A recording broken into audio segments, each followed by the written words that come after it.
Foi agora? Não, não foi, né? Agora foi, né? Tá gravando.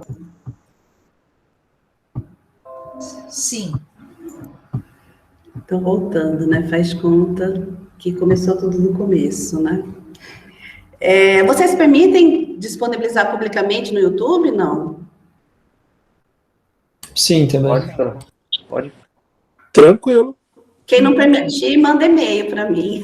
Se não quiser falar publicamente, manda e-mail para mim, que aí eu não compartilho.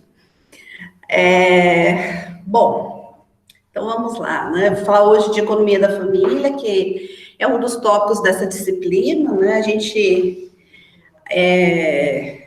tem abordado várias questões aqui, desde abordagens empíricas, né, muito utilizadas em microeconomia e desenvolvimento, até outros tipos de abordagem, né, como a que a Mônica acabou de cobrir com vocês, né, de capabilities, que é muito importante, né, dentro da economia do desenvolvimento, principalmente dentro da microeconomia do desenvolvimento, né. Então, como eu falei para vocês, microeconomia da família, ela vai olhar para questões de família, mas ela pode pegar emprestado teorias, né, e abordagens de outras áreas da economia, né? Então, o que ela faz, na verdade, a microeconomia da família, é olhar para essa caixa preta que era a família, né? Então, se vocês na graduação mesmo, vocês viram livros textos, né, de macro, de micro, né, ou vocês em outras disciplinas na graduação, vocês olharam para decisões individuais, né, e essas decisões individuais, né, às vezes elas eram feitas por indivíduos e às vezes elas eram feitas por famílias. Né? Então, essa família era considerada uma caixa preta, assim como era a firma muito tempo atrás, né? Antes da organização industrial ou economia industrial, né? Que depende da corrente, ser mais mainstream, mais heterodoxa, o nome diferencia um pouco, mas as duas fazem a mesma coisa, elas olham para dentro da empresa, né? E aí elas pegam emprestado também várias abordagens diferentes, tem abordagem institucionalista, né?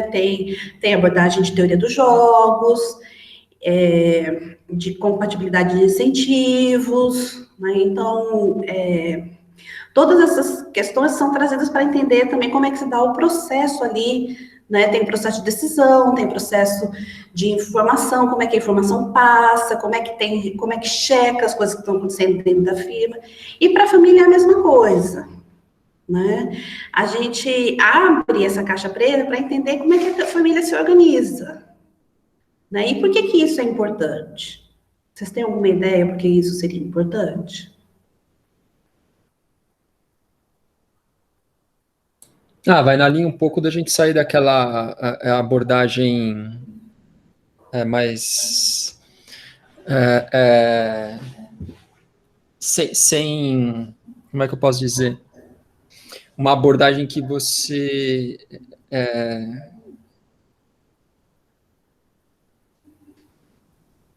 não sei, diferencia as pessoas? Talvez, é isso que você queira falar? Diferencia as pessoas dentro da família? Não, é uma... Ou mais humana, uma abordagem mais humana? Aquela mudança que a gente tinha justamente da gente ter uma visão, não sei se a gente poderia chamar de neoclássica, que é justamente de onde vem a teoria que é o que você fez o paralelo com a teoria da firma, né? Que a gente olhar como a família talvez como um núcleo ali muito individualizado, e a gente conseguir talvez trazer uma visão um pouco diferente disso, sem talvez entrando mais no detalhe ou mais a fundo, não sei bem, não sei se estou indo na linha correta. Acho que você trouxe... Eu escuto tópicos muito importantes aí na sua fala, né? Eu acho que você trouxe esses tópicos que são muito interessantes. Eu acho que a primeiro de tudo, né? Na neoclássica isso aí era fechado, era uma caixa preta. né? Você não abre, e isso você chama de indivíduo ou de família, e pouco se importa com o que tem lá dentro, como é dividido. O que importa é o que está no mercado. As famílias, né, elas são as donas das firmas, elas ofertam trabalho para as firmas, elas recebem o salário, elas recebem o lucro. E as famílias consomem, as firmas produzem, as famílias consomem, e pouco. Né? Isso era o que a gente tinha, era até onde a família chegava, né? Só que essa caixa preta, ela foi aberta, mas aí eu queria ressaltar uma coisa para vocês, porque essa caixa preta foi aberta, e ela se diferencia, né, dessa teoria neoclássica de caixa preta, né, de não olhar para dentro, como é que dentro as decisões são tomadas, como é que esse consumo é dividido dentro, como é que essa decisão de poupança é dividida dentro, como é que o investimento né? E não só não olham como são feitas essas decisões dentro, mas como é que também esse processo, né, de decisão dentro, como influencia consumo e poupança das famílias, investimento das famílias. Né? Aqui eu estou diferenciando poupança, né, do dinheiro que a pessoa não consome e guarda, né, de investimento que eu estou definido como investimento em qualificação, né, ou em capacitação, ou em ter os meios de produção que a família precisa ter, né, ou para ter a firma, ou para ofertar trabalho para a firma, né. Então, eles não abriam isso impacta esse tipo de decisão, que é fundamental para a economia, né, porque entender por que as famílias poupam pouco, né, a gente estuda tudo de crescimento, e aí esse crescimento, ele depende, né, dos investimentos, que depende da poupança das famílias. Por que essas famílias poupam pouco? Que não é suficiente para o país crescer. Vamos olhar para dentro das famílias, vamos tentar entender o que está acontecendo lá dentro das famílias, né? Ou por que ter, né, trabalhadores produtivos, né, o que faz a economia crescer, ou ter novas ideias, né, e como você pode, né, formar pessoas que sejam geradoras de inovações, de novas ideias e contribuam, né, não só para o bem-estar da população, né, mas também para o crescimento econômico do país. Como é que a família faz isso, né? Ou por que a família deixa de fazer isso? Qual é, né, a necessidade de intervenção nessas famílias para que se permita, né, que essa interação do que acontece dentro da família com, né, o resto da família, com a sociedade, né, produza, né, um bem-estar maior para todos, né, não só em termos econômicos, mas também em outros termos que não limitem essas famílias, né, os indivíduos dessa família. Então, por isso que a gente abre essa caixa preta. Mas por que eu estou falando tudo isso agora? Porque eu também quero diferenciar que hoje a economia da família é uma coisa muito mainstream, tá? O que é mainstream? Mainstream é que é muito usado na economia. Apesar de na graduação vocês ainda lerem aqueles textos, né, que não abrem essa caixa preta, tem muita pesquisa hoje que entra dentro da família, tá? Então, assim, usa muito, né, as teorias, né, de bem-estar social, as questões, né, assim, usa muito arcabouço de capabilities, usa muito teoria dos jogos, né, jogos cooperativos, a gente está cada vez mais avançando para jogos cooperativos, né? Isso tudo são instrumentais de mainstream. E hoje também o tema é muito mainstream. Né? O tema hoje, gênero e economia da família, também é muito mainstream. Tá? E, de novo, porque eu estou chamando a atenção de vocês? Porque também, né, é possível olhar para tudo isso com outro olhar também. Né? Então, não quer dizer, né, que é só porque a economia da família, tudo mainstream, é tudo neoclássico. Também não, mas você pode olhar também por um outro olhar, né? Que é um olhar mais, você pode olhar um olhar mais institucionalista, né? E isso também é permitido, né? Mas tem uma parte que é muito ligada, né, que é a nova economia da família, que é muito ligada aos seus criadores, que eu vou falar aqui um pouco com vocês da parte mais antiga da criação, mas tem uma parte mais recente também, que vai cada vez mais usando, né, normas sociais, papel de gênero, né, outros tipos de restrições para lidar com essas questões, tá? Mas, assim, quem, né, gosta do tema, quer fazer trabalho no tema, eu vou falar que está muito, gênero e economia da família são temas que estão muito, né, na moda hoje em dia, né? Já muito mais comum, né? Acho que eu já falei tudo que eu tinha que falar aqui nesses slides, eu falei no primeiro, vamos ver. Né, então, tanto a economia, né, que eu tenho falado, mas as políticas econômicas antigamente eram muito embasadas no comportamento individual, né, não abria essa caixa preta que era a família, né, e aí a gente pode olhar desde decisões de produção, investimento em educação dos filhos, consumo e poupança, né, como essas decisões são tomadas conjuntamente, né, por quê? Porque tratar essa família como um indivíduo, né, para quem aí, Rabi e Eduardo, acho que foram meus alunos de micro 3, né? Para quem lembrou aí de micro 3, que a gente viu o bem-estar social, né? Tratar eles como pessoas parecidas, ou tratar como uma única unidade de decisão, é a mesma coisa que dizer que eles todos, né, vão ter preferências parecidas, porque é o único jeito que a gente consegue agregar, né, as preferências de vários indivíduos. Ou a gente tem um ditador, ou eles têm preferências parecidas, né, e não é verdade, né, as pessoas são diferentes na família. Eu não sou igual ao meu marido, não consumo gel de barbear, por exemplo, não preciso, né? Mas eu tenho preferências diferentes das preferências dele, eu tenho necessidades diferentes das necessidades dele, eu tenho restrições diferentes da restrição dele, porque não é só a restrição orçamentária, é restrição de tempo, é restrição, né, de normas sociais, que são restrições diferentes, então nós somos pessoas diferentes, né? Nem meu filho é parecido com o meu marido, ele é uma pessoa diferente, tem desejos diferentes e vontades diferentes. Então isso também é importante para as políticas econômicas que a gente vai colocar, né? E isso a gente foi aprendendo com essas políticas, nessas tendências de desenvolvimento econômico, foram guiando a gente, né, e foram fazendo a gente aprender com essas políticas, né? E aí a gente tem várias pessoas que, né, foram trazendo essas questões. Vou falar um pouquinho hoje sobre isso na aula, né? Que a família entrando. A do Flow tem esse texto, acho que não está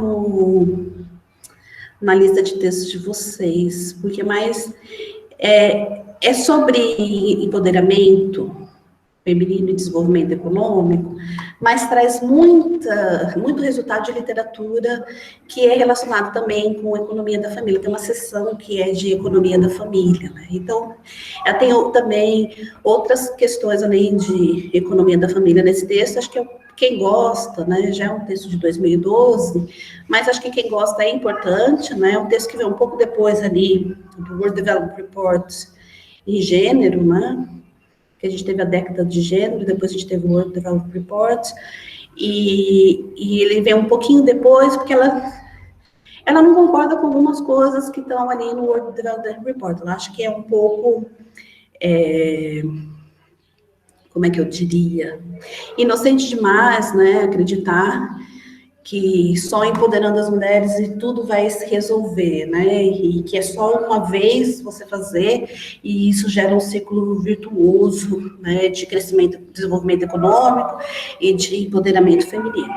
No ponto dela é que você tem que sempre que estar investindo em empoderamento feminino, você tem que sempre estar investindo em desenvolvimento econômico, que as conquistas podem ser revertidas, né, e a gente está numa situação agora que isso é fundamental, né?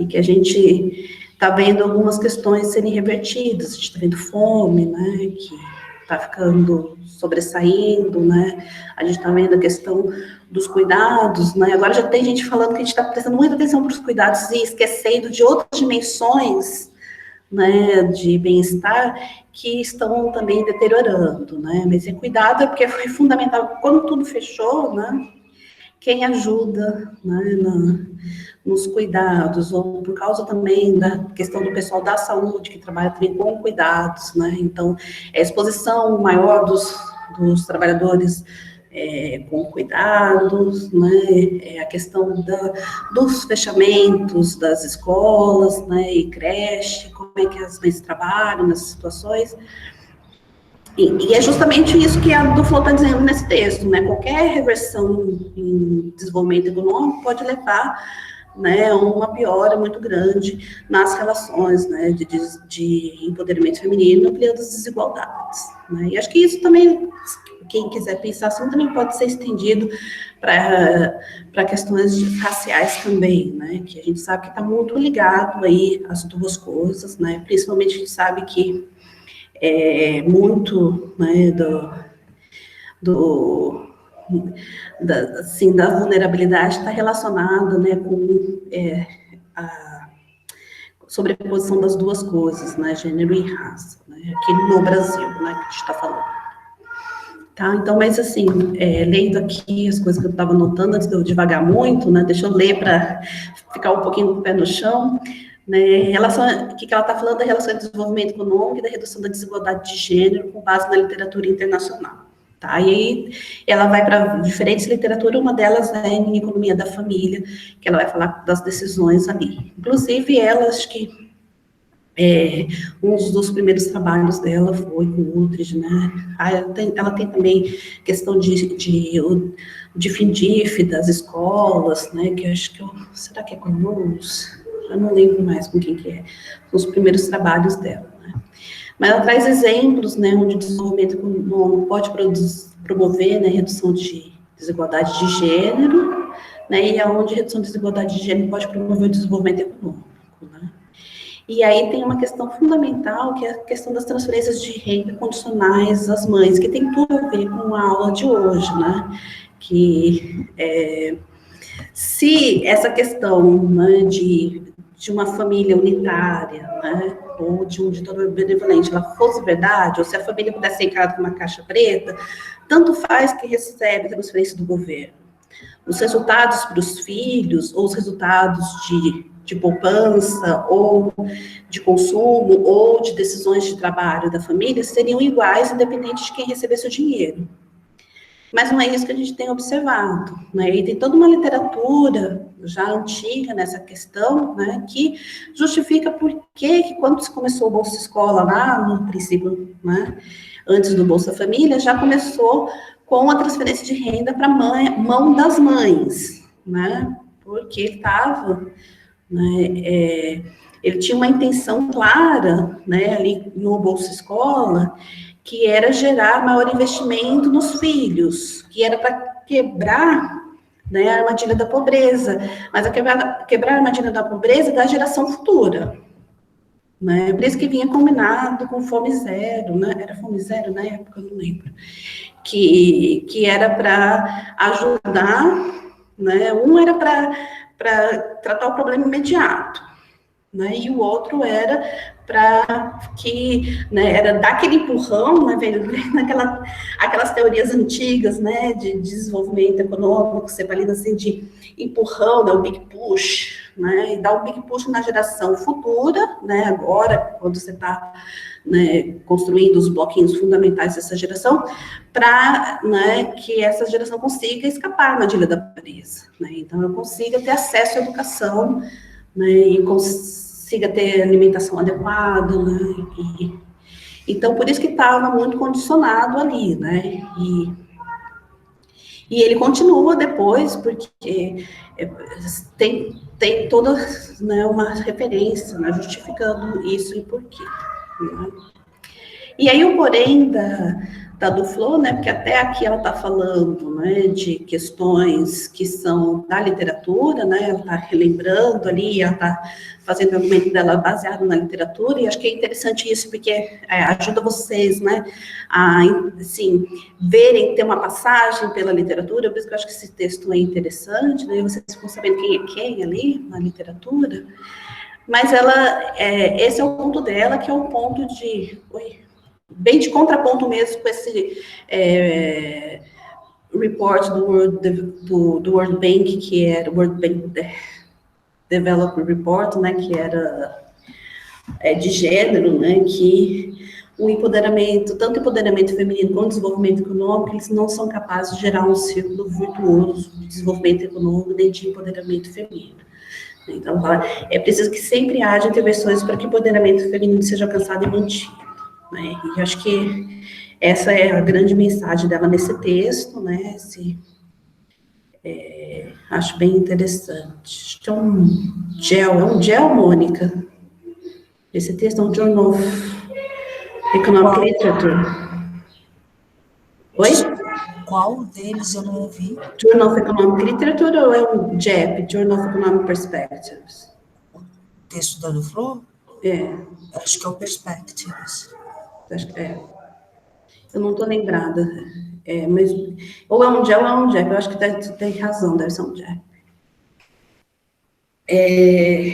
Aqui, né, vamos voltar para os primórdios de economia da família, né? Por que a nova economia da família ou a nova economia doméstica? Né? Muita gente fala assim, o Becker, né? O Becker começou a falar de economia da família. Não, o Becker trouxe a questão de economia da família para dentro do mainstream. Né? Essas questões de economia da família, né, ou de economia domésticas, elas já existiam, né? Só que elas se passavam ali num grupo de mulheres que conseguiram, né, no início do século passado, entrar, né, na economia, fazer o doutorado, o PhD em economia, mas ficaram à margem na academia. E elas acabaram sendo alocadas, né, em cursos de economia doméstica, que era aquele curso que era para as mulheres que iam casar, né, e elas acabaram ali nesse curso, né, e na verdade elas tinham toda uma formação de economia, que era muito diferente, né, tinha todo aquele instrumental mainstream, né, criadas em Chicago, e elas estavam lá num departamento que não tinha nada a ver, né, e elas começaram a pensar em questões de economia da família, muito questões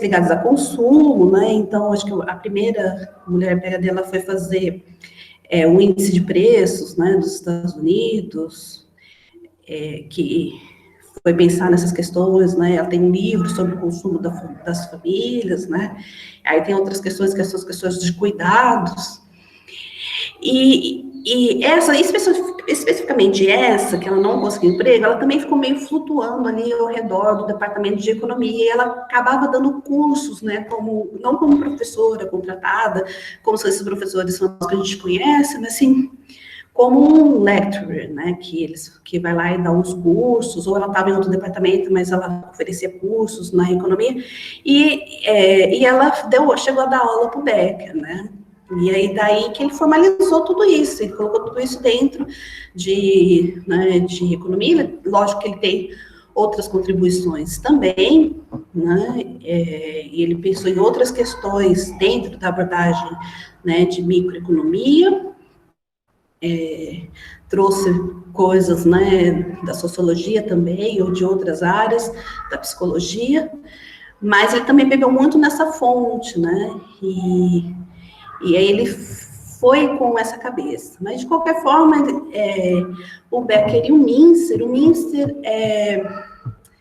é um nome, né, que vocês, não sei se vocês conhecem muito, mas o Mincer, a grande contribuição do Mincer é olhar, né, para a educação e pensar a educação como um modelo de investimento, né, e testar isso empiricamente. Por isso que essa equação de retornos da educação é muito conhecida como equação minceriana.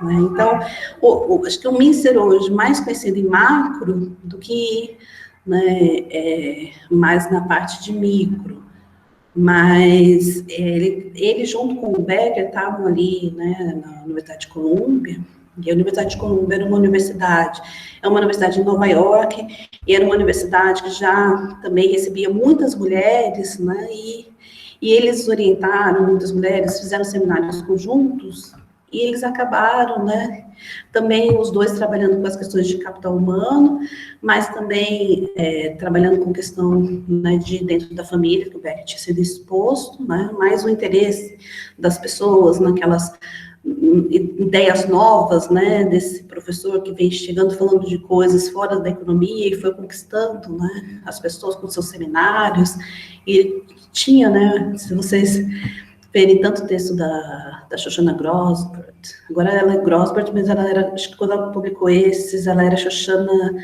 Grossberg Schechtman, né. Quanto com o texto do Heckman, né, e fica muito claro dessa dinâmica que acontecia ali, é onde se criou, né, a nova economia da família, né. Assim, o Becker sai, depois ele, quando o Heckman, acho que está chegando em Colômbia, o Becker vai para Chicago, né, e ali eles continuam, né. Então, que acho que eu já falei, né, o Mince foi o primeiro artigo a analisar a oferta de trabalho das mulheres casadas, considerando o tempo que poderia ser despendido em trabalho, fazeres domésticos e lazer. Tá, então acho que é grande, sim, ele tem essa contribuição da equação misseriana, que é muito conhecida, mas ele faz muitos trabalhos aplicados, né, e acho que ele foi o primeiro a olhar para essa questão da oferta de trabalho das mulheres, porque por que as mulheres, né, não ofertam trabalho igual aos homens, né? O que acontece com o uso do tempo delas, né? Porque antigamente você falava, ou está trabalhando ou está em lazer. E agora você sabe que não é bem assim. Existem outros usos do tempo que não é trabalho, não é lazer. Né? Tem educação, tem afazeres domésticos, né? E o Becker organizou os estudos envolvidos, né, pelo grupo de economistas da Universidade de Colômbia, uma teoria geral do uso do tempo, demonstrando a importância do conceito de tempo despendido na acumulação de capital e no consumo e na produção dentro dos domicílios, tá? E aí, já no Becker, já tem vários, se vocês lerem aquele livro dele de Economia da Família, que né, quase que uma coleção dos trabalhos que ele fez em vários aspectos de economia da família, vocês vão já ver que tem muita questão de teoria dos jogos ali, né? Então, e tem questões de é muito sofisticado, porque já tem questões de teoria dos jogos de matching, né? Por exemplo, matching e economia do trabalho é uma coisa super recente, né? Se você trabalhos aplicados que usam matching para ver oferta de trabalho, né, para o pessoal que de economia do trabalho, está super na moda hoje, uma coisa super recente. Mas o Becker já estava usando essa questão de match para olhar como as pessoas formam, né, os arranjos familiares. Né? Então, como é que você procura uma pessoa para casar? Né? Porque a questão aqui do casamento, né, a gente sabe que tem a questão do casamento, que o casamento que é arranjado nas sociedades, né, mais antigas ou menos desenvolvidas, mas conforme, né, a economia vai progredindo, as sociedades vão evoluindo, as pessoas escolhem os seus próprios parceiros. Mas como que elas escolhem os próprios parceiros, né? É de maneira aleatória?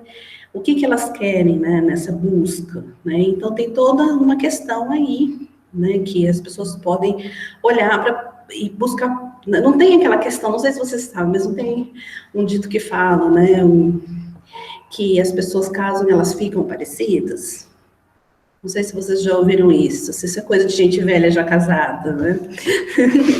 Mas tem um dito popular, né, que as pessoas casam e elas ficam parecidas, não só semelhantes fisicamente, mas também nas suas atitudes. Mas ali, para o Becker, as pessoas casam, né, com pessoas que têm traços que eles apreciam.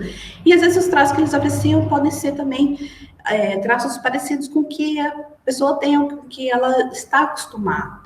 Então, quando você olha ali nessas questões de matching para casamento, você vai ver pessoas mais educadas casam com pessoas mais educadas, né? Um certo, né, requisito, de outras questões que vão surgir, né? Então, isso é só para falar que ele já usava muito, né, teoria dos jogos nos trabalhos dele, né? A gente tem até um dos textos que eu dei que acaba sendo uma crítica aí aos modelos do Becker, né? Nas decisões familiares, vai falar do Rothschild Theorem, né? Que é como é que você faz as pessoas se comportarem para o melhor da família, né? Que é a questão da herança, né? Então, se o filho se comporta hoje em relação a que a família está decidindo e a alocação, ele vai, no futuro, o pai vai deixar a herança para ele, né? E o filho vai cuidar dos pais, né? E esse arranjo, ele acontece, né? Porque ele é o ótimo para a família, né? E ele resolve isso por backward induction, né? Como é que fala? Solução reversa, né? Já estou esquecendo até a teoria dos jogos, gente, o negócio está ficando feio. Tudo bem até aqui? Tudo bem, Ana. Eles têm muita referência à questão financeira também, nesse caso, que é relativamente comum o caso, a gente vê casais também da mesma classe social, principalmente em sociedades mais conservadoras, né, que acaba tendo muito isso em relação à formação de família. Isso. Mas se você passar ali no Itaim, todo mundo é muito parecido, né? Nem parece que está no Brasil, né? Sim. Você sai um pouco de lá, às vezes as coisas ficam um pouco mais diversificadas, né? Mas também tem a questão de classe social, né? É lógico que eu acho que isso também... Bom, vamos dar um passo para trás, né? Casamento intrarracial é uma coisa recente nos Estados Unidos. Só para vocês terem uma ideia. Então, eles também estão olhando para tudo isso com uma cabeça, né, de americano, e eles estão olhando para a realidade deles, né? Então, lá ainda mais ainda, porque primeiro que as pessoas escolhem a casa perto da escola que eles querem ter os filhos, né? Que eles querem que os filhos estudem, porque as escolas são ranqueadas, né? As escolas têm reputação. Então, eu quero que meu filho estude naquela escola. Então, apesar de ser pública, é segregado, né? E as pessoas convivem com aquelas pessoas, vão para universidades, né? A questão também da entrada na universidade é uma questão complicada também, né? Volta e meia, a gente vê, né, que tem questões de quem financia a universidade, tem outros tipos de questões. Mas tinha isso também, né? Assim, branco só casava com branco, negro só casava com negro, né? E chinês só casava com chinês nos Estados Unidos, latino só casava com latino. Hoje já é mais comum ver casamentos, né, entre raças nos Estados Unidos, mas até nisso ele estava também olhando para essas questões, não só renda, não só escolaridade, como também essas questões também de raça, né, e outras questões também, né? Acho que a Índia também era um exemplo, né, com as questões das castas, né, que não se casava com casta diferente, ou de castas mais altas não se casava com castas mais baixas, e essas questões assim. E só uma dúvida, Ana, os textos falam um pouco também sobre pressão social, por exemplo, a constituição de matrimônio, porque a gente fala assim, as pessoas são livres para escolher casar ou não, até certo ponto, né? Porque são livres, mas ao mesmo tempo muitas vezes existe uma pressão social muito forte, inclusive em sociedades como a nossa brasileira, né? Sim. Bom, aqui dentro da economia, né, dentro desse olhar assim para as famílias, muito que se pensa, né, na família, ela não tem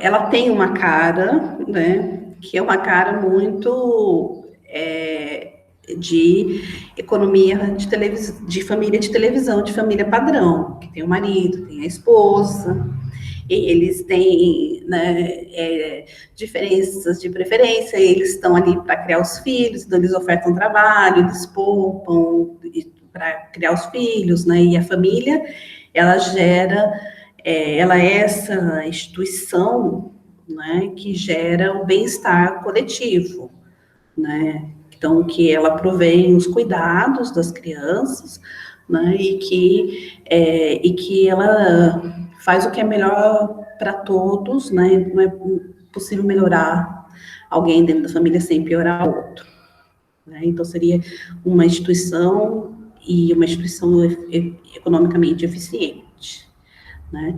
Mas isso não quer dizer que não tenha como olhar para outros tipos de arranjos familiares. Tem como olhar para outros tipos de arranjos familiares, sim, né? Dá para pensar, né, em casais do mesmo sexo, dá para pensar em famílias monoparentais, né? Mas acho que a questão primordial aqui, né, é olhar não para o indivíduo, né? Então, o indivíduo aqui não seria uma questão, porque para o indivíduo não tem se ele não casar, se ele ficar sozinho, ele não tem esses conflitos, né, que a família teria. Então, ele pode muito bem encaixar direitinho ali dentro do que existe fora de economia da família. Mas também as normas sociais, elas interferem também no que acontece dentro da família, né? E as normas sociais, elas são, né, elas levam você, né, a formar essas famílias, e aí depende das sociedades diferentes, vão ter questões diferentes, né? Eu acho que vamos separar um pouco também, né, o que é esse olhar econômico, porque ele é um olhar de necessidade, e aí até para dizer assim, qual arranjo familiar seria melhor para as crianças, ou qual arranjo familiar mais precisa de ajudas, né, intervenções de políticas, para ajudar a promover o bem-estar das famílias, do que uma prescrição para adotar um padrão de comportamento, né? Acho que ele toma como dado que esse é o padrão de comportamento e estuda dessa maneira, né? Mas ali no Becker você vai ver aquelas questões muito, muito tradicionais, porque você está escrevendo ali na década de 60, né? Respondo a sua pergunta? Sim, sim. Claro, a gente tem que. Essas coisas mudaram numa velocidade tão rápida que, claro, a época que o artigo, ou enfim, a pesquisa foi escrita vai, obviamente, ter muita relevância. Em relação a isso, acho que a gente só pode falar, cada um tem que ser livre para escolher aquilo que, né, vai representar um melhor bem-estar para essa pessoa, né? Mas que não seja não ter filhos porque vai estragar a carreira, né? Porque aí você também não está buscando o que é melhor para você, está buscando o que é melhor para o seu empregador, né? E aí, assim, continuando nesse caminho, né, da história da nova economia da família, ou da nova economia doméstica, né, a semana passada, a Xoxana me mandou uma apresentação, que ela dá uma aula, uma dessas aula magna, né, numa universidade na Inglaterra, e ela me mandou pedindo feedback meu, né, eu falei assim, nossa, mas eu tô chique, hein, gente? Eu estou trabalhando com ela num artigo que eu acabei conhecendo a Xoxana através de uma outra professora minha, que é a Andrea Beller, que foi minha professora lá em Illinois, que eu reencontrei quando estava no pós-doc, e a gente está trabalhando num artigo sobre o impacto dos seminários do Becker e do Mintzer, né, na quantidade de mulheres que se formaram no PhD em economia ali em Colômbia e Chicago. E aí, por isso que ela me mandou para dar feedback, porque eu tinha mandado um feedback do trabalho que a gente estava fazendo, e aí ela falou, não posso ver, vou dar essa lecture aqui, mas dá um feedback aqui para mim, né? Aí eu falei assim, ó, Xoxana, posso usar uns dos seus slides na minha aula de terça-feira? E ela deixou, né, que ela estava falando, por isso está aqui, né? Ela está agradecendo aos economistas que ajudaram, né, a formação dela, que é ela e a Andrea Beller, né? Elas estavam ali, né, quando o Becker e o Heckman começaram a dar aula, né? A Andrea Beller em Colômbia e a Xoxana em Chicago. Tem alguma coisa acontecendo aí, gente? Escutei, é o Eduardo.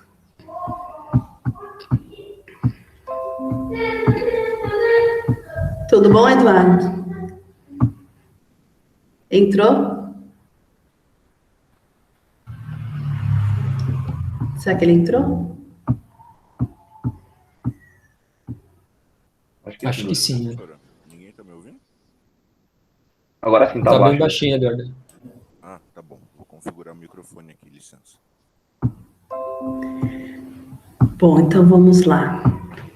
Então, ela deixou eu apresentar esses slides aqui, né? Aí eu falei assim, deixa eu apresentar para os alunos quem é quem, né? Porque às vezes a gente nem sabe a cara dos economistas, só sabe aqueles que os professores de HPE apresentam para a gente, né? Esse aqui é o Becker, né? Esse aqui é o Mincer. Os dois, infelizmente, eles já não estão entre a gente, né? Eu já conhecia os textos da Xoxana, já conhecia ela... já tinha lido coisas que ela escreve, mas eu nunca tinha encontrado com ela. Acho que a primeira vez que eu a vi foi uma sessão do encontro o encontro de economia americana, né, que é o ASA, aquele grande encontro que tem no começo do ano, que eu fui em Chicago uma vez, 2010, acho que foi, ou 2011, e ela tinha organizado uma sessão em homenagem ao Becker. Aí eu falei, deixa eu fazer, né, um Veja antes que morra. E realmente, acho que pouco tempo depois disso, ele se foi, né? Mas a questão é essa aqui, né? Eles estão olhando para todo esse desenvolvimento que aconteceu, né, em economia industrial, olhar dentro da firma, então dizendo, também serve para as famílias. Isso também serve para as famílias. Vamos olhar o que acontece dentro das famílias. Só que as firmas, elas produzem bens que vão ser consumidos. O que as famílias produzem? As famílias produzem trabalhadores, né? As famílias poupam para ter capital, para ter firmas onde vão ser produzidos, né? Então, vamos olhar como é que as famílias produzem trabalhadores, né? Por isso que tem essas questões que vão desde, né, de educação até oferta de trabalho do marido, da esposa, ou, né? Então, é por isso que eles estão olhando essas questões, tá? Aí ela falou também que ela estudou economia do trabalho com Greg Lewis, né? Quando ela teve em Chicago de 72 a 76, né? Antes disso, o Becker estava em Colômbia, depois ele foi para lá. O Mincer deve ter assumido os seminários depois que o Becker foi, mas ele deve ter ido para Chicago depois.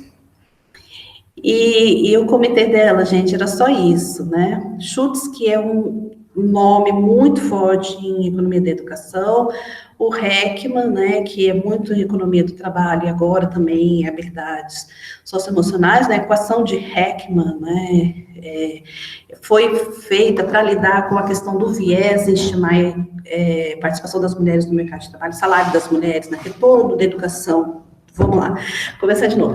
Retorno da educação para as mulheres em termos de salário, né? Porque qual era a fonte de viés? A fonte de viés é que um certo tipo de mulheres não ofertavam trabalho, né? E aí quando a gente olhava para o retorno da educação, a gente não estava olhando isso bem representado, né? E que tipo de mulher eram aquelas que, se estivessem trabalhando, teriam os maiores salários, então elas também têm um maior retorno em ficar em casa e criar os filhos, ou é ao contrário, né? Então, ele também estava, assim, tem muita contribuição nesse sentido, né? E aí é o Hackett, ou a correção de Heckman, né? O viés de seleção. E o Lazar também, que acho que é também economista do trabalho, né? E a Xoxana, ela criou essa sociedade de economia do household, né? Coloquei o link aqui se vocês quiserem saber. Também essa Review of Economic of the Household. Ela trabalha muito com a questão de casamento, de tipos de casamento, desde a tese dela. Ela tem um livro sobre isso, né? Acho que o trabalho que ela mandou era uma análise de eventos, que o evento é o Covid, né? E ela olhando diferenças na oferta de trabalho das mulheres no pós-Covid, né? Depois do fechamento das economias, nos estados dos Estados Unidos pelo tipo de lei que o estado tem, né? Lei de distribuição dos bens no divórcio, né? Que é o que a gente vai ver que é um dos threat points, né? O divórcio é um dos threat points do casamento. E aí ela estava olhando, porque é muito interessante que nos Estados Unidos, assim, essas leis são estaduais, então você tem diferentes estados. Aí você tem estados, por exemplo, que são mais generosos e distribuem os bens mais igualmente entre os dois membros, independente de quem que trabalhou ou quem trouxe para a família os bens. Tem estados que são médios, né, ajuda, né, de alguma maneira, né, a dar algum aparato econômico para as mães, né, que ficam em casa e não trabalham, no caso de divórcio, mas não é tão igual. Né? E tem os estados que quem trouxe do casamento, quem trabalha, leva para fora do casamento. Né? E aí ela vê, né, que no pós-Covid, né, assim que fecha a economia, que aonde cai a participação das mulheres no mercado de trabalho são nesses estados, né, que a divisão no divórcio é mais igualitária. Né? Então, acho que é uma das questões aqui de se olhar para a economia da família. Né? Então, como é que você divide? Né? A questão é, a mulher está melhor porque é mais igual o casamento e ela vai sair da força de trabalho para cuidar dos filhos porque agora não tem escola, ou ela está melhor na outra situação onde não se divide, ela não sai da força de trabalho, né, e eles têm que lidar ali com os dois na força de trabalho. A gente não sabe, a gente sabe que, né, esses casamentos, né, onde você beneficia, né, igualmente os dois, você vai gerar arranjos, talvez que sejam mais eficientes, talvez seja mais eficiente se dedicar enquanto o outro trabalha, do que os dois estarem ali à beira de enlouquecer ou de perder o emprego. Né? Mas a questão em termos da condição da mulher e da sobrecarga que ela tem, ou da vulnerabilidade econômica que ela tem, a gente não sabe, né? Como se ela vai conseguir voltar para o mercado de trabalho depois do Covid ou não. São questões, acho que são interessantes como extensões desse trabalho, mas acho que o trabalho também é muito interessante em si. Nós temos também o nosso grupo de estudos de economia. Ai, o que tem esse S aqui, gente? Eu não posso apresentar assim, porque olha os erros da apresentação. Grupos de estudo em economia da família e do gênero, que é o GEFAM. Acho que vocês já devem conhecer o GEFAM, pelos seminários que tem, né? Quem não conhecer, tem o link aqui para o site, né? Em breve vai ter o segundo encontro de economia da família e do gênero, né? Da Xoxana é uma dos convidados, o que a Corrêa é outro convidado.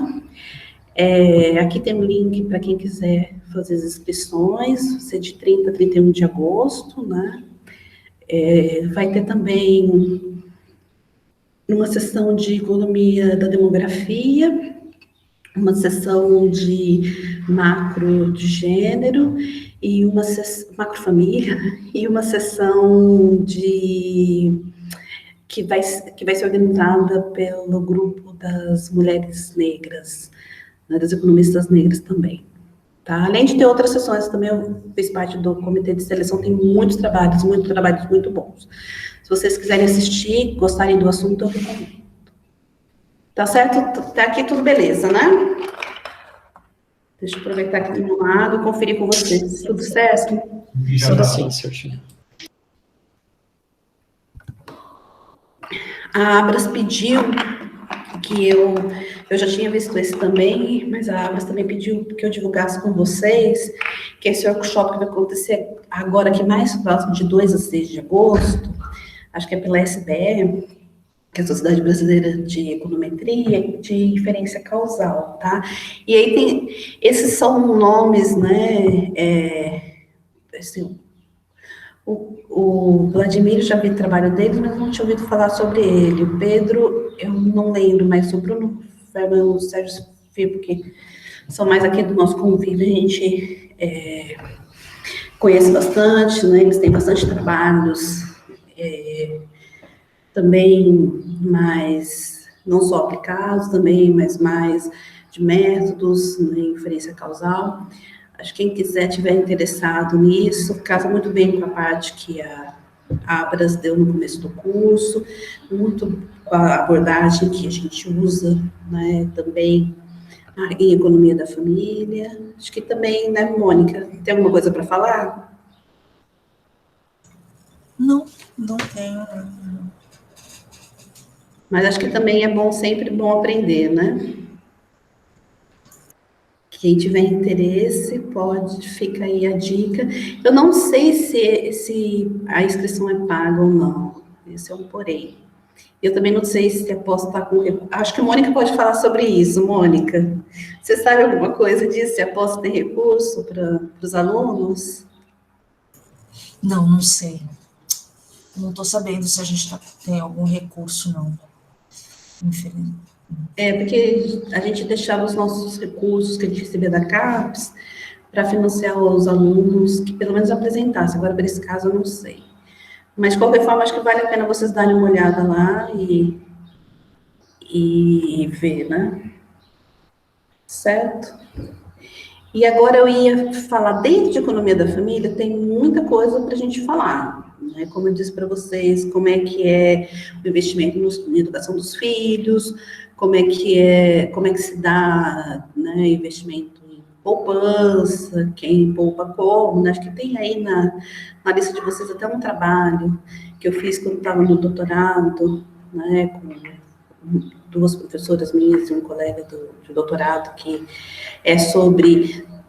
foi antes da crise da Bolsa, né? Eu até brinquei com os meus coautores, falei, agora, depois da crise da Bolsa, talvez os homens não estejam tão bem assim, né? Porque os homens investiam mais em investimentos mais arriscados, as mulheres investiam mais em investimentos mais seguros, né? A gente olhava ali para o Survey of Health and Retirement Survey, né, que fala da pesquisa tanto a saúde dos casais idosos, mas também como que eles pouparam, se eles tinham empréstimos financiados pela casa, quantos eles tinham. O que me impressionou quando eu li esses dados era quantos empréstimos eles tinham para uma mesma casa. Isso é uma coisa que me impressionava muito, que era muito comum ter mais do que um, e era comum, né?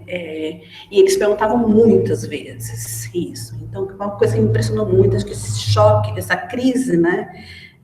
Não de 2008, assim, não foi uma surpresa, era uma crise anunciada, né? Os motivos para financiar a casa, né, e dar a casa como colateral, eram diversos, de viagem, a educação dos filhos, né, assim, e era uma coisa, acho que me assustava muito quando eu li esses dados, mas eles tinham também como é que eles poupavam, se era previdência, se era bolsa, e aí era bem mulheres previdência, aquela coisa bem segura, e homens bolsa, e as mulheres acabavam numa situação pior, né, mas não sei como é que foi isso depois da crise. Aí outras coisas também que pode usar a economia da família, falando um pouco da questão de poupança, educação dos filhos, herança, a questão da decisão do casamento, né, para esses casamentos mais tradicionais, a questão, né, do dote, mas eu vou falar muito que uma coisa que eu gosto e que eu trabalho, que é a alocação intrafamiliar, né, porque é essa decisão, né, de consumo das famílias, tá? Bom, eu já falei muito disso, já que a família não é mais uma caixa preta, né, e que é tentar entender o processo de decisão intrafamiliar, deixando de tratar a família como unidade de consumo, né? Mas qual que é o processo, né, que é isso que a gente vai ter que discutir, né? Porque esse processo de decisão intrafamiliar, essa dinâmica familiar, né,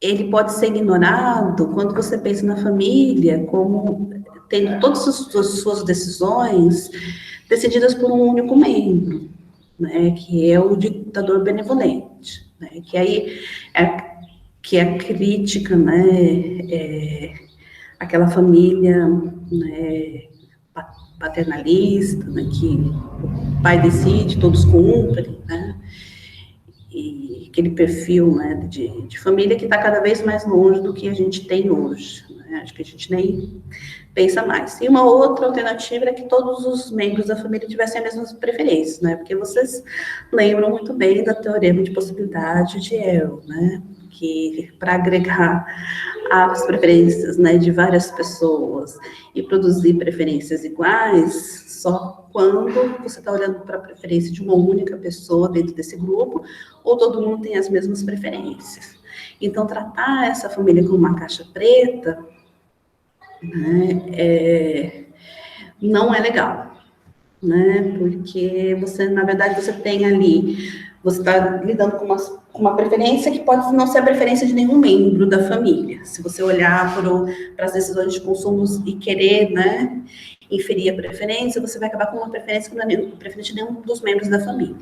Mas também porque as famílias têm conflitos internos, e esses conflitos internos pode fazer com que elas com que afete a decisão, né, de consumo das famílias, ou até que as suas decisões não sejam parente eficiente. Ou seja, que seja possível, com a intervenção do governo, melhorar o bem-estar de um membro da família sem piorar o bem-estar dos outros membros. Né? E acho que isso é importante, porque a gente quer que os recursos sejam usados melhor. Você pode até dizer, olha, não é o melhor conceito, porque não distribui, né, de maneira igualitária, mas é um conceito que a gente pode até questionar qual é o melhor, de todas as alocações, qual que é a alocação melhor entre aquelas que são Pareto eficiente, que divide melhor os bens, né? Mas ninguém quer ficar com uma alocação que não é Pareto eficiente, porque você está jogando, desperdiçando recursos fora, todo mundo poderia estar melhor, né? Então, acho que as questões são essas, né? Quando a gente critica, a gente tem que criticar certo, né? Então, a gente tem que criticar qual é o Pareto eficiente, mas todos têm que ser Pareto eficiente. Acho que isso tem que ser uma concordância entre a gente, né? Não pode jogar fora recursos econômicos, né? E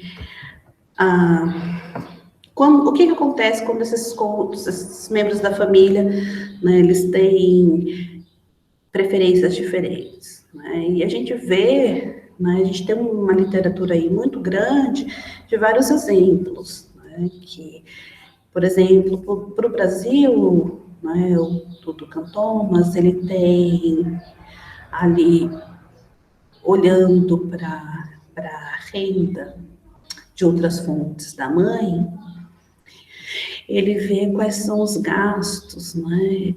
Desculpa, não da mãe, mas ele põe, né, ali na equação de demanda, ele põe também, né, a renda de outras fontes da mãe e a renda de outras fontes do pai. E ele vê se elas têm o mesmo efeito no consumo para bens para as crianças, como vestuário, gastos com educação, né? Tudo que a gente tem. Na época era o ENEF, agora é EDEF, né? Agora é POF, né? Mas ele olha todos esses consumos que são consumos de criança, alimentação, e ele vê que tem uma diferença aí, né? Ele olha e vê que tem uma diferença e vê que quando a mulher tem, né, ou a renda de outras fontes da mulher, ela vai ter um efeito positivo no consumo das crianças e principalmente das meninas, né? Então, gasta mais, mas quando a mulher, ele chama isso de poder de barganha, quando a mulher tem poder de barganha, gasta mais, né, com investimentos nos filhos, em alimentação, em nutrição, em escolaridade, né, vestuário. E nesse caso também gasta mais para as meninas do que para os meninos, né? Faz todo o teste de pós-estimação ali dos rendimentos. Por que ele não usa salário? Alguém tem alguma ideia? Porque vocês vão ver que tem textos que eu coloquei ali que falam de salários também. Mas esses do Duncan Thomas, ele não usa salário. E vocês têm uma ideia por quê?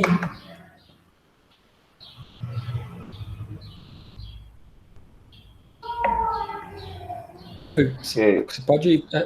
Roberto? Porque algumas delas algumas não têm salário terminado, rendimento fora do trabalho formal deles?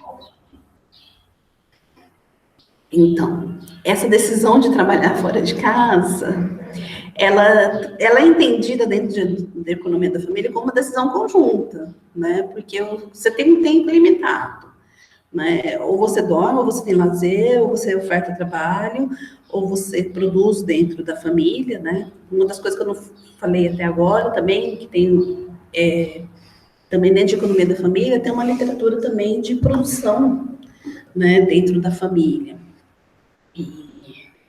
E aí, essa é uma decisão conjunta, né? Então, pode ser que essas mulheres que estão trabalhando, elas são diferentes, isso vai enviesar. É exatamente isso mesmo. E aí, assim, as pessoas, né, já falei muito isso para vocês, né? Acho que isso é muito claro, né? Que dentro da família as pessoas são diferentes, elas gostam de coisas diferentes. Eu não gosto de todas as músicas que meu irmão gosta, não gostava de quando a gente morava junto, não gosto de quando... Agora, assim, depois de tantos anos, depois de ter saído de casa, não gostamos das mesmas músicas, não votamos para os mesmos candidatos, não, né? Então, assim, os membros da família são diferentes, né? Eles têm taxas de pacientes diferentes, têm aversão ao risco diferente, têm interesses pela educação diferente, têm preferências diferentes, né? E a gente está cada vez mais distante desse modelo de família patriarcal, né? E as esposas e filhos estão tendo cada vez mais voz, né, nesse processo de decisão.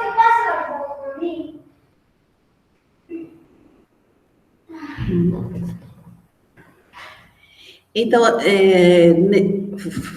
falando tudo de novo, que eu já falei várias vezes, né, mas só formalizando, um meio de entender essas decisões da família dentro desse modelo unitário de consumo, né, que é esse modelo do ditador benevolente ou de preferências iguais, né.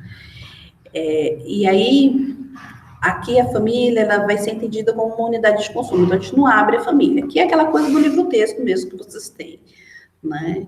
E aí essas decisões de consumo de investimento vão depender do quê?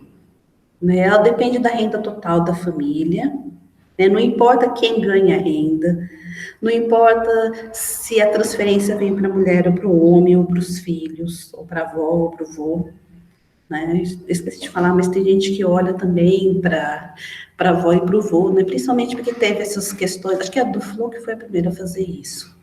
E depois teve um monte de gente que fez também para a América Latina, porque na América Latina, a Duflo fez para a África do Sul, mas na América Latina também teve uma fase que foi dado direito à aposentadoria para quem não tinha antes, né? E aí, olha, acho que as pessoas começaram a fazer isso, já começaram a fazer com regressão com descontinuidade, e aí olhava para aquela faixa de renda um pouquinho antes né, porque como era pessoas que não tinham trabalhado, que não tinham contribuído, então era por unidade, né? Então olhava para os gastos das pessoas que estão um pouquinho antes da idade de aposentar e as pessoas que estão um pouquinho depois, e comparava e viu que realmente depois dessa intervenção, que as pessoas passaram a ter poupança, aumentou investimentos em educação dos netos, né? Então, isso não é sempre os pais, né? Podem ser outros membros da família. Mas o importante que vocês tirem daqui, né, que estou pensando se vocês querem fazer um modelo aplicado, né, um teste aplicado de qual tipo de decisão, o importante que vocês tirem daqui é que no modelo unitário, a renda total da família é o que importa. Não importa quem traz para a família, importa que chega no final do dia, todo mundo põe no mesmo cofrinho, e aí as pessoas fazem um sistema de votação, ou alguém decide como é que vai ser gasto, aquilo, né? Então, as pessoas não têm conta separada, só tem conta conjunta, ou todo mundo põe no mesmo potinho o dinheiro que recebe. Então, não importa quem recebe o dinheiro. Então, é aquele modelo mesmo de livro-texto, tá? É renda total, preços, né? E aqui a diferença, incluindo o custo de oportunidade, né? Que isso foi a contribuição do Heckman, né? Para essas estimações. Então, tem preços que eles são dados no mercado, mas tem preços que eles são implícitos, né? São preços sombras, que a gente A gente não remunera a produção dentro da família, mas ela acontece. Daí a gente dá um valor para isso, né? Ou em termos de quanto salário a pessoa que deixou de trabalhar para produzir poderia ganhar, né? Ou em termos de quanto eu valorizo aquela produção, porque eu também poderia estar comprando fora, né? E também depende da informação disponível aos membros da família, tá? E a decisão final para duas famílias diferentes, mas com a mesma renda total, sujeito ao mesmo conjunto de preços e posse do mesmo conjunto de informação, vai ser igual, tá?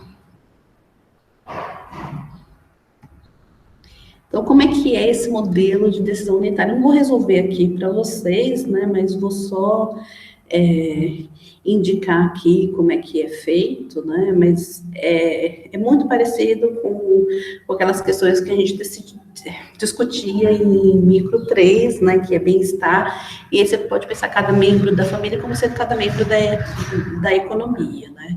Então, a função objetiva, uma função de bem-estar social, ela aberta o Samuelson. E aí o Samuelson não só contribuiu aí para as questões de bem-estar social, como ele foi, acho que, um dos primeiros a dizer, olha, a gente pode usar isso também para entender a decisão de consumo das famílias, né?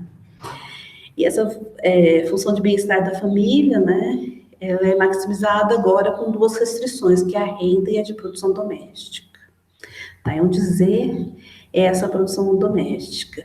E a renda é o que, como eu falei para vocês, eles vão olhar para os preços sombras também. Então, a renda é o que eles chamam de renda total, né? Renda plena. Por quê? Porque aqui vocês veem que o que aparece aqui não é o número de horas trabalhadas, mas o número total de horas dos membros da família. Por quê? Porque quando não é trabalhado, ele é usado para outra coisa, né? E aqui nesse modelo, a gente só está modelando produção doméstica. Então, ou o tempo é usado para trabalho, ou ele é usado para produção doméstica. E produção doméstica, o que produz? Produz bem-estar dos membros da família.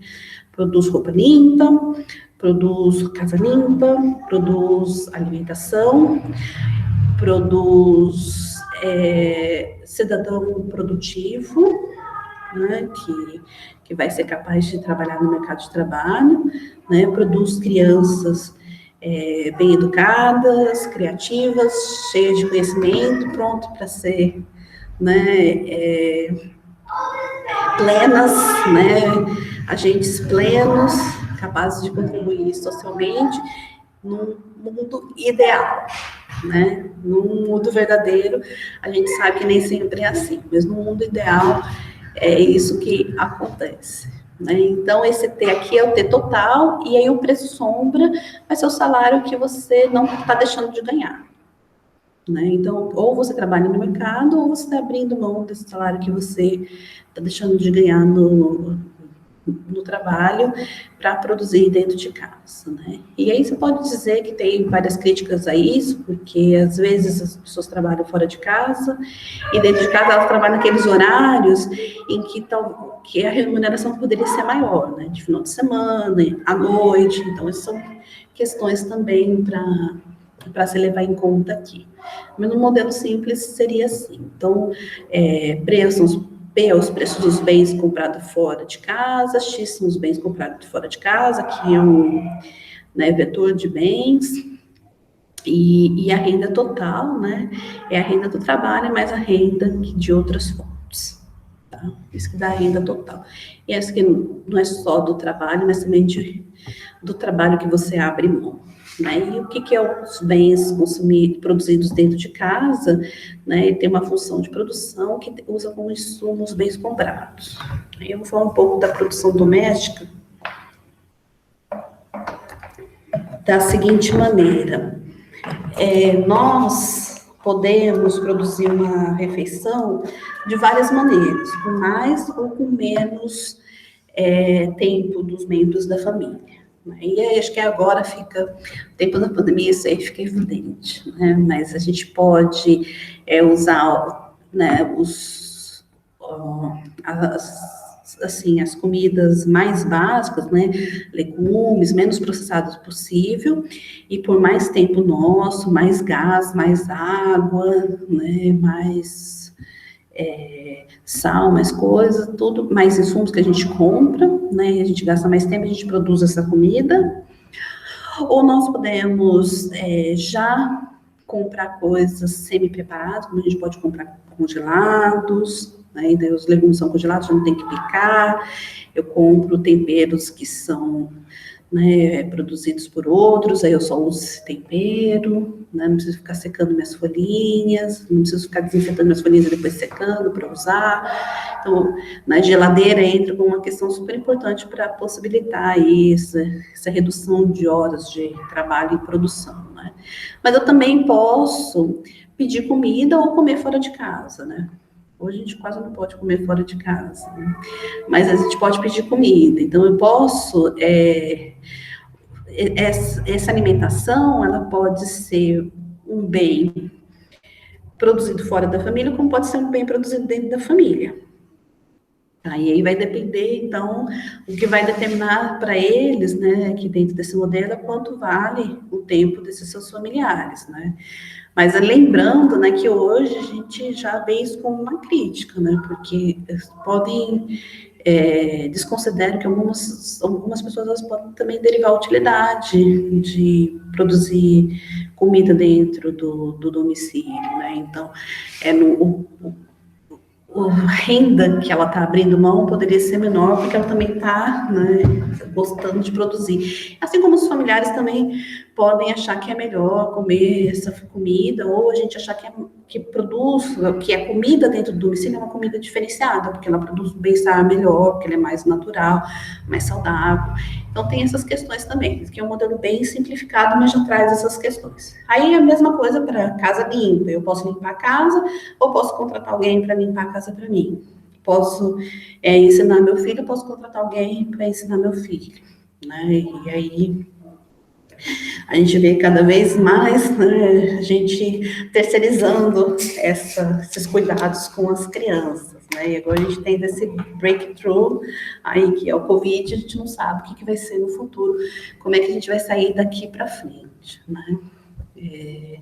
Mas eu saio apreciando cada vez mais as professoras do ensino fundamental, né?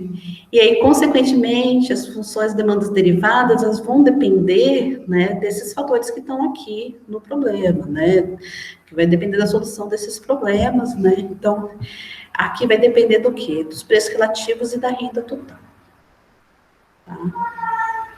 É isso que vai importar. Não quem tem que parte da renda, né?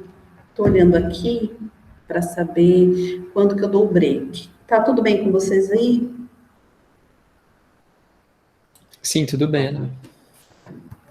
Sim, professora. Acho que podemos continuar mais um pouquinho, né? O que vocês acham? A gente dá ou se vocês... Até as 4, acho melhor, né? Até as 4 tá bom, professora. Até as 4 tá bom? Beleza. Acho que eu tô...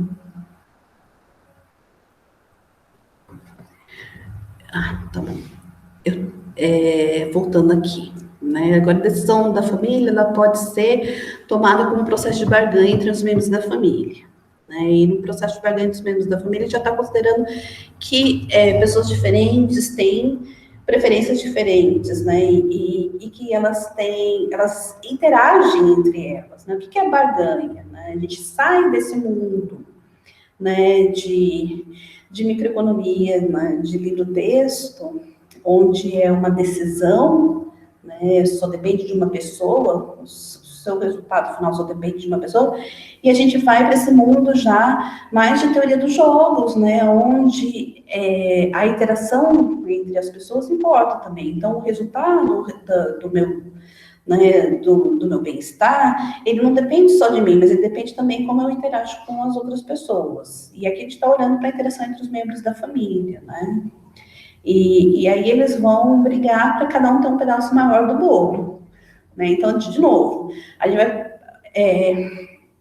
partir de um ponto que eles vão escolher sempre, né? Porque a gente pensa que a família ela só se justifica socialmente se ela tiver, né, maximizando o bem-estar dos seus membros, e se essa escolha for eficiente. Porque se for mais eficiente para eu sair da família, né, se a gente estiver desperdiçando recursos, é mais eficiente para eu sair da família e produzir sozinha, eu vou fazer, né? Então, a gente tem que ficar na família se isso for, né, eficiente, no sentido que nós não estamos desperdiçando recursos, no sentido que não é possível melhorar o bem-estar de uma pessoa sem piorar, de um membro da família sem piorar do outro, né? Mas eles vão disputar esse pedaço do bolo, e aí esse pedaço do bolo vai ser, né, dividido de acordo com o poder de barganha que essas pessoas dentro da família vão ter, né? Então, pode ser que algumas famílias, só uma pessoa tenha, né, ou tenha mais poder de barganha, e essa pessoa vai ficar com mais, né? Por alguma razão, ela já sai de uma condição melhor e ela vai ficar com mais, como a gente pode ter, né, uma família mais equilibrada em termos de poder de barganha e as coisas são mais divididas igualmente, né? E aí, então, vai depender desse poder de barganha, como é que isso vai ser dividido. Mas ele tem que ser tal que, né, não pode... O que eu vou receber como membro da família tem que ser mais do que eu vou receber se eu estiver sozinha. Porque se eu for menos, eu prefiro ficar sozinha, né? E aí, acho que entra aí a questão que acho que o Rafael que trouxe, né, elas sempre estimulam a família, né, e essa pressão por ter família, né, porque eles pensam na família nesse sentido. Mas é lógico, se você puder estar melhor sozinho, essa é uma solução, né, melhor para você, né, você vai fazer, né? Então, também tem modelos que vão olhar para os chefes de família monoparentais e ver por que eles decidem, né, ser chefe de família monoparental, né? Não que toda família monoparental seja uma decisão da pessoa que é o chefe da família monoparental, mas como é que se dão esses arranjos familiares, né? Principalmente quando você tem um padrão aí muito claro de quem é essa pessoa que, né, tem que é uma família monoparental, né? E aí, dentro do processo de barganha dos membros da família, na decisão de consumo de investimento, vai depender do quê, né? Vai depender da informação privada de cada membro da família, né? Então, não só, né, do meu poder de barganha, mas de quanto que eu sei que eu tenho poder de barganha, de quanto que eu sei qual que é o poder de barganha dos meus dos meus familiares, né? E a gente pode ter membros que escondem a informação dos outros, né? E tem uma literatura em questões diversas, mas acho que tem, se eu não me engano, tem uma literatura que meio que justifica por que esconder dinheiro embaixo do colchão, né? Que essa questão de que é mais fácil, acho que você esconder que você tem dinheiro, que se você esconder que você tem conta bancária, mas tem também a questão de você não revelar quanto ganha, né? Você pode não revelar quanto ganha, você pode não revelar quanto gastou com as coisas, né? Então, você pode não revelar alguma informação. E aí tem tudo a ver também com a teoria da firma, né, gente? Que também tem a questão de informação. E o que vai afetar o poder de barganha dos indivíduos, né? O direito de propriedade, né? E aí vocês vão ver que estruturas familiares antigas já traz essa questão do direito de propriedade, principalmente quando você tem a questão da agricultura familiar, né? Que é aquela coisa dos países menos desenvolvidos, né? Então, vai ter um espaço da terra que é determinado para a esposa, né? E o espaço da terra que é do marido. Ou você vai ter outros países que as mulheres não têm direito, mas os casamentos são arranjados, né, entre famílias, entre comunidades, de tal forma que a minha filha está com a sua família, mas a sua filha está comigo, então você cuida bem da minha filha, porque eu cuido bem da sua filha, né? Então, são arranjos na família estendida, né? E aí tem essa questão de que teve um teste feito com a Índia, né, entre comunidades, por causa das questões das chuvas, das monções lá, e principalmente famílias dependentes da agricultura, né? E lógico que já é um texto do Rosenweg, mas já é um texto antigo, né? Se tiver alguém da Índia que falar, agora a Índia é diferente, a Índia cresceu muito, a China cresceu muito, o Brasil desenvolveu muito, né?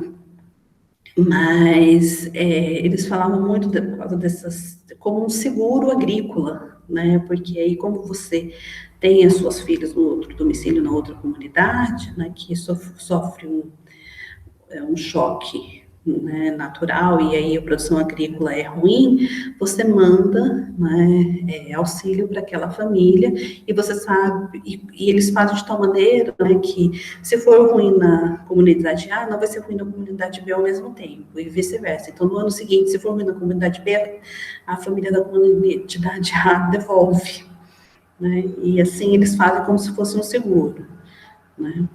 Tem a questão, né, do mercado de casamento, né, vou querer casar com pessoas que são parecidas comigo, e aí aqui, como é uma questão de economia, vai ser principalmente na capacidade de, né, transformar, né, salário, né, de transformar o seu tempo em salário, né, de gerar renda, né, e ter acesso a outros recursos. Então, é muito mais fácil para eu me separar se eu sei, né, que me separando eu consigo me sustentar, aquela questão de a minha utilidade fora da família, né, vai ser maior, eu consigo acessar os bens, eu não vou estar desamparada, eu não vou estar vulnerável se eu sair daquela estrutura familiar. Então, também tem a ver com a capacidade da família estendida de, né, prover, né, um seguro para esse membro da família. E é lógico que a educação tem muito relacionado com renda, né, e também tem a ver com a questão de educação. Não só porque é relacionado com renda, mas também com educação, você aprende seus direitos, né, e você aprende os meios também para, né, não estar numa situação, né, tão vulnerável dentro da família. Certo? Tranquilo até aqui? Tranquilo, Ana.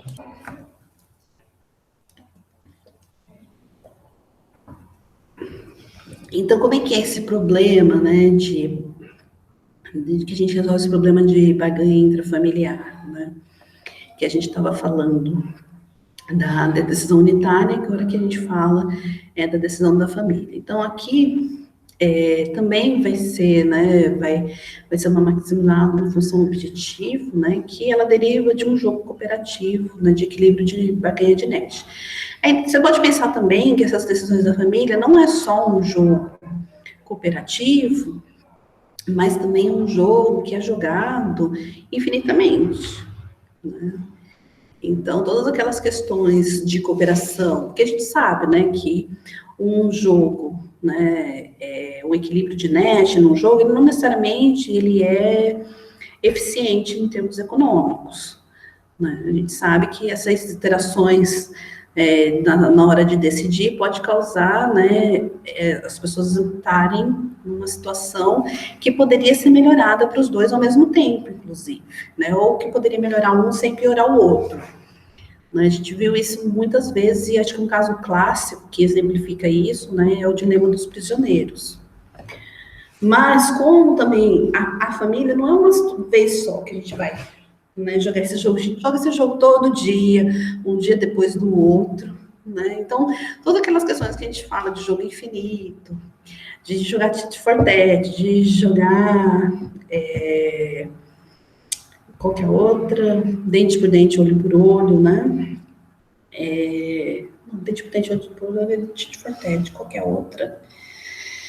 Como é que eu ia falar? Aquele que nunca esquece, né? O rancoroso. Se você não cooperar comigo, não coopero com você nunca mais, né? Destrói a família, vai para o divórcio e acabou. Então, é um jogo repetido e você consegue induzir as pessoas a colaborarem. Tá? Você pode pensar assim, dessa maneira. Você pode pensar também que a gente pode estender isso, a gente fala um pouco depois, que é aquele outro paper que eu falei para vocês, que é uma crítica a essa economia da família. Mas aqui, o que a gente maximiza? A gente maximiza a utilidade de cada membro, M é para membro da família, né? Então, o produto da utilidade de cada membro da família, menos a utilidade que a gente chama de threat point. O que é o threat point? Né? Aí pode ser o divórcio, tá? E aí a utilidade do divórcio vai depender, né, além dos preços, mas da renda também que eu carrego para fora desse casamento e das características que cada pessoa possui. Né? Então, o que vai depender do poder de barganha vai depender dessa condição que você pode se prover estando fora da família. Então, quanto melhor, né, você vai ficar estando fora da família, mais equilibrada vai ser, né, se todos os membros da família, né, tiverem boas condições para sair da família, ou se eles já tinham boas condições antes de entrar na família, eles vão mais facilmente cooperar. Né? Porque, assim, o custo de ficar na família é muito alto para eles. Então, esse que é o poder de barganha deles, né? Esse sabe, ele revela para você, porque você sabe, né? Essas questões da renda total e das características que você olhou na hora de casar, isso é uma coisa que ele não esconde de você, você tem conhecimento comum disso, né?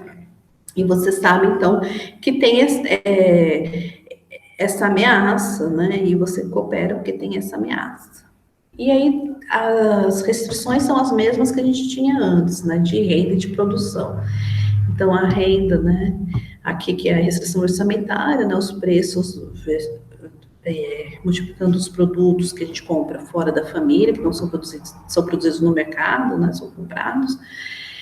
É aquela, né? Full income, né? Renda plena, né? Que depende de quanto que pode ser feito de salário, né, e dessa renda de outras fontes.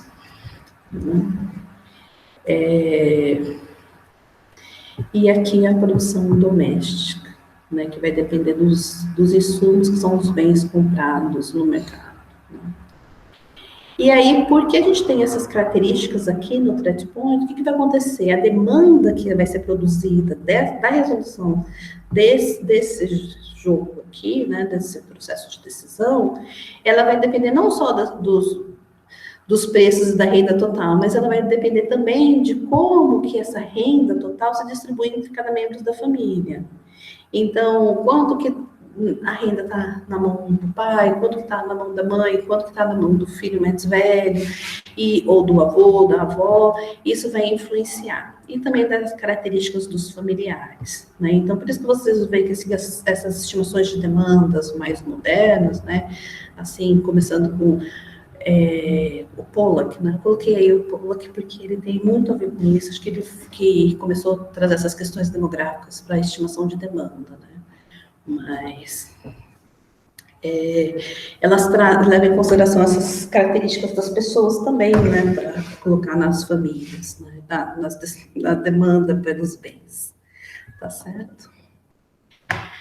Vamos deixar a esfera separada para depois, porque também acho que já está quase acabando, ou a gente vai direto? O que vocês acham? A gente termina esse ou a gente dá uma paradinha e volta nesse? Pode ir. Professora, mete louco, já vai aí. Vamos terminar.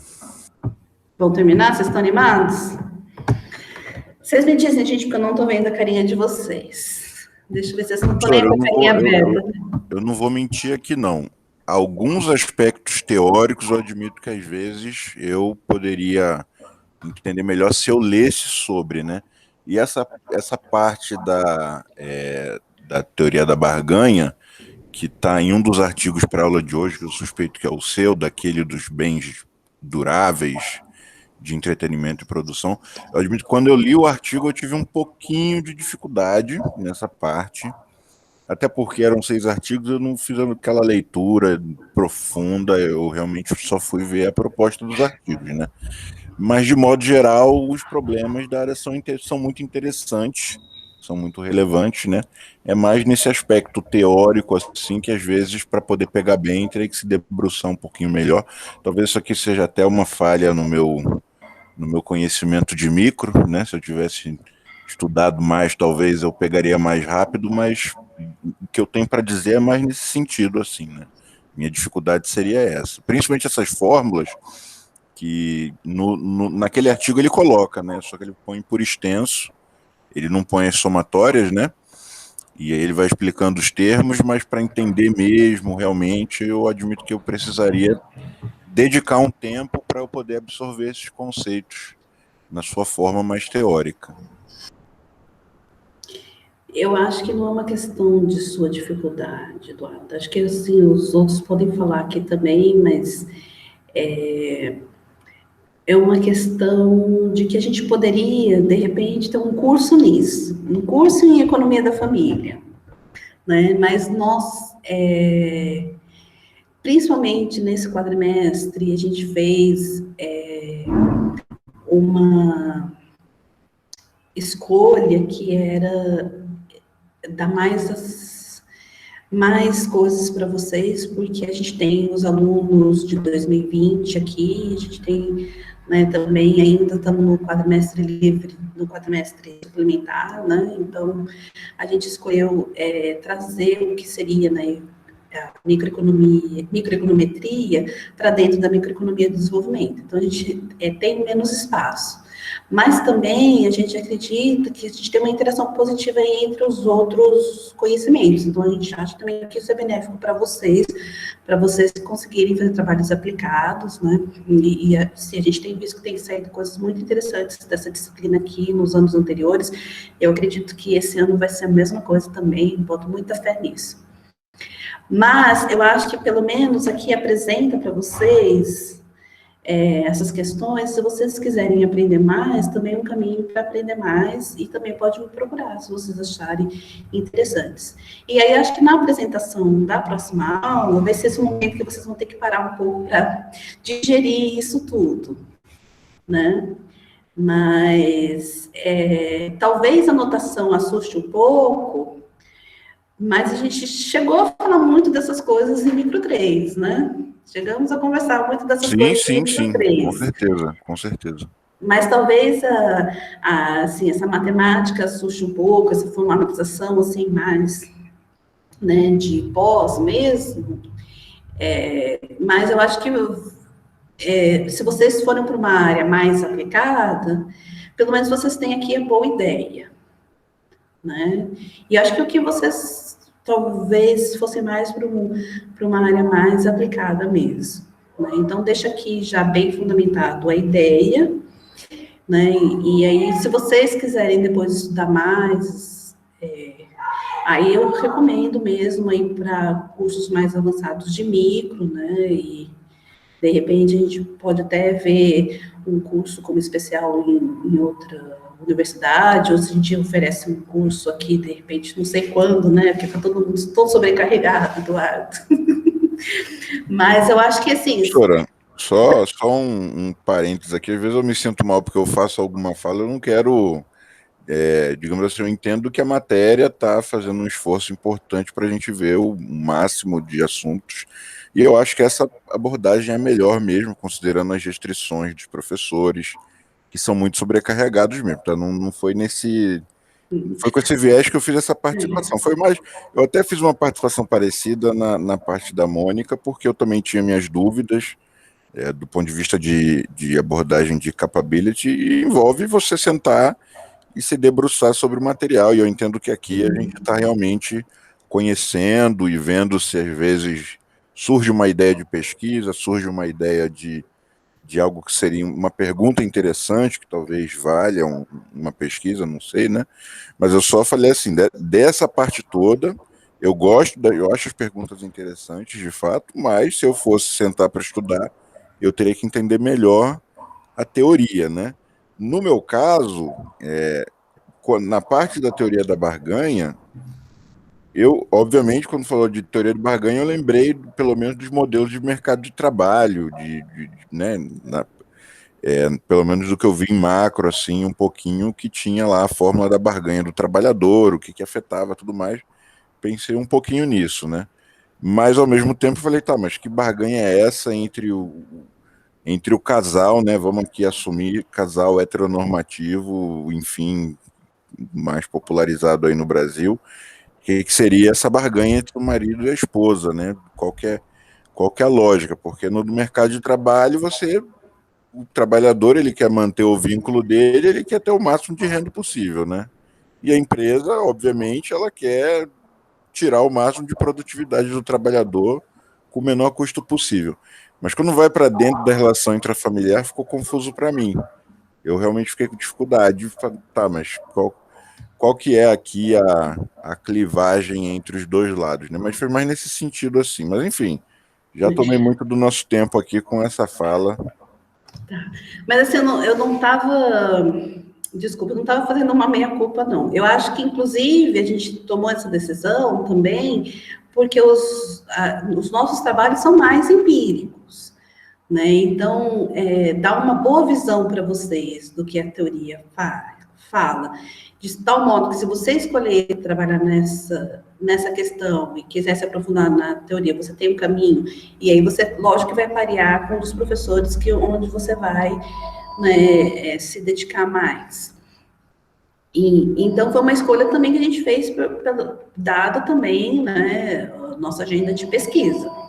Eu acho que isso vocês vão ver aqui nos cursos, né, de opcionais, vocês vão ver, né, os limitados, vocês vão ver isso, as questões que os professores vão trazer, né, está mais associado com a questão de pesquisa deles, as questões de pesquisa são mais aplicadas, né, então, poderia dar um curso só de economia da família, que a gente teria a parte mais teórica, teria a parte mais aplicada? Poderia. Não sei qual que seria a demanda para esse curso, vocês podem dizer para mim se teria 11 alunos, né? A gente acha que talvez não tivesse pela quantidade de alunos que a gente tem na pós, então tem essas questões também. Mas, assim, vamos lá. Eu acho que quando chegar na semana que vem, que vocês apresentarem os trabalhos, que vocês vão se debruçar e vão ter com quem discutir, e vão trazer, a gente vai conseguir alinhar mais, e isso eu acho que vai ter um ganho aí. Pode ficar tranquilo, tá bom? Em relação... Tá certo, professora. Isso. Agora, em relação... Uma última coisa também, perdão de cortar mesmo, professora, perdão. Mas eu lembro que a Mônica me disse que esse ano o Ramatiz não vai dar desigualdade de raça, renda e gênero na graduação, né? Às vezes era a oportunidade de passar esse tipo de conteúdo lá, que na minha cabeça é o tipo de conteúdo que deveria ter nessa matéria. Mas como aqui é mestrado, é só um comentário aqui de um ex-aluno da graduação. Olha, Eduardo, acho que seria um sonho para a gente, né? Eu estava agendada para dar a teoria dos jogos no último quadrimestre do ano passado, na graduação. E em teoria dos jogos, dá para ir mais além. Talvez por isso que eu tenha essa ideia de que talvez eu cobri isso daqui em teoria dos jogos, em micro, mas acho que não, talvez se fosse em teoria dos jogos. Mas em teoria dos jogos, dá para falar mais e dá para dar mais exemplos, né?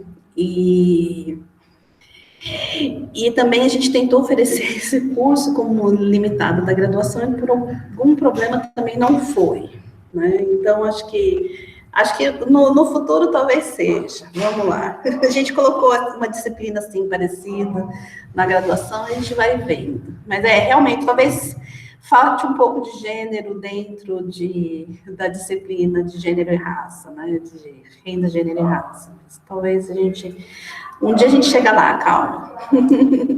Mas eu acho que vamos falar um pouco do seu outro ponto aí que você estava falando, que o seu outro ponto era, eles estão ganhando sobre o quê? Né? E aí, quando você faz essa pergunta, você fala assim, meu Deus, eu estou aqui há tanto tempo, quase 2 horas falando, ainda não falei sobre isso. Eles estão barganhando sobre os bens públicos dessa família. Né? Porque essa família tem bens privados, ela tem bens públicos. O que são os bens públicos dessa família? É o bem-estar da família. É casa limpa, roupa lavada, alimentação, crianças, né, bem educadas, né?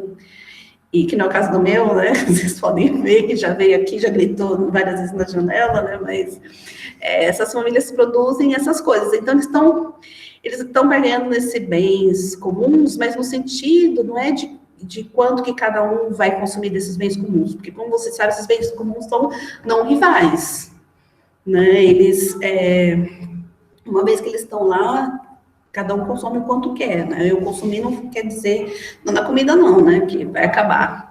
Mas no bem-estar da família, na casa limpa, né? A não ser que o João chega lá e suja tudo, assim que limpa, mas para ser um bem rival, né? Que eu consumir não quer dizer que o outro não vai poder consumir, né? Mas a questão não é só essa, a questão é de quem produz e como se produz esses bens. Por isso que ali, numa das restrições, é a produção, né, da família. O que eles estão produzindo? Eles estão produzindo esses bens públicos. Então, a barganha é sobre quem produz. Então, aqui, eles estão barganhando sobre o quê? Vai ser aquela família patriarcal em que a mulher produz e o homem só consome, o homem trabalha fora, traz a renda, a mulher produz e o homem só consome dentro da família, ou vai ser aquela família que divide mais igualitariamente, né, as tarefas da família, em termos de criação dos filhos, em termos de produção, ou vai ser aquela família em que os dois trabalham, ninguém barganha, né, eu só barganho sobre quem paga, né, quem limpa e quem cuida dos filhos, né? Então, acho que a barganha é sobre isso. Ajudou? Não, ajudou muito, professora, ajudou muito. E eu falei disso, não que a dúvida fosse da sua aula. A dúvida foi quando eu li o texto ontem e eu falei, porque ali a barganha era especificamente na tomada de decisão do tipo de bem durável que você iria comprar. Super bem definido, né? Muito claro a barganha naquele caso. Mas aqui a sensação que deu foi que, de fato, é algo mais amplo. É algo que pode ser aplicado em diversas tomadas de decisão dentro ali das decisões intrafamiliares, no caso. Mas, enfim, professor, é isso aí. Não, mas esse é o tipo de perguntas que, se alguém tiver, gente, não pode ficar com. Tá? Se você não entendeu o modelo, se você não viu como isso se transformou naquilo, tudo bem, dá para passar, se você entendeu a ideia geral. Agora, tem perguntas que são fundamentais. Essa pergunta do Eduardo era fundamental. Se alguém tiver alguma pergunta assim, fundamental, né? Por exemplo, por que numa situação, né, não importa quem tem a renda e na outra situação importa, fala que a gente volta lá e tenta resolver isso. Agora é a hora. Eu tenho uma dúvida, assim. Como que fica nesse tipo de modelagem, por exemplo, o bem-estar que me causa... Minha esposa está em qualquer situação, vamos lá, arrumar um emprego legal. Bem-estar que isso me causa. Como que entra nessa... Isso é legal. Espera só um pouquinho. Só um minuto, gente, só um minuto.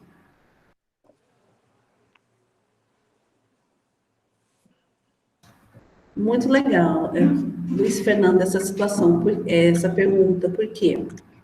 Porque pode ser o caso também, né, que uma das pessoas, ela não só, né, deriva utilidade do seu próprio consumo, mas também da posição que os outros estão, né? Que é a questão, né, você pode falar que é a questão do altruísta, né? Eles vão colocar isso no Becker, ele coloca isso para dentro da função utilidade, né? E ele traz, né, isso como essa questão do altruísmo mesmo. Eu me importo com a posição dos outros, né? E por isso que as minhas escolhas são tais que vai favorecer os outros também, né? Mas eu acho que tem uma passagem muito legal que é do texto. Eu vou até... Deixa eu ver aqui quem que são os autores do texto. É esse texto aqui da Susan Himmelwaite, Cristina Santos, Almudena Sevilla e Catherine Soffer. Que elas falam assim, que isso tem um limite, né? O quanto eu prezo também o bem-estar, né, dos outros tem que também ser limitado por quanto de externalidade que esse bem-estar também gera, né? Então, por exemplo, se é uma coisa boa, como eu gosto que de ver que meus filhos, né, estão bem nutridos, isso é interessante. Mas agora, se a gente for falar de um consumo que gera externalidades negativas na família, por exemplo, uma droga, alguma coisa assim, isso daí tem um limite, né? Então, acho que a família, ela tem esse negócio de, essa questão do bem-estar e também de regular os membros da família, né? Então, eu me importo com os que os outros gostam, até que isso não machuque a pessoa e não machuque os outros membros da família, né? Acho que era nessa linha que você estava pensando. Sim, sim. Mais alguém? Tranquilo? Bom, então vamos terminar. Vamos terminar? Ou vamos Pode fazer terminar, um professor, pode terminar. Eu sei que a gente já passou até do horário que tinha estabelecido, mas são 4 slides ali que você mostrou, né? 4, 5. Melhor já encerrar do que depois voltar, ter que recapitular. Pelo menos eu acho, né? Não sei os outros. É que aqui eu vou começar falando das esferas de decisão separadas. Se vocês quiserem... Vamos dar uma paradinha rápida e a gente volta? Já Pode que ser, a gente então. deu essa paradinha mesmo, vamos dar uma paradinha rápida, que a gente volta aqui uns 10 minutinhos, pode ser? Pode ser. Ok. Por mim, sim. Então, 4h20 a gente volta, então. Assim a gente termina antes, se for o caso, tá bom? Ana, não esquece de pausar a gravação, que senão vai ficar gravando o tempo com nada. Eu vou pausar não, interromper, né?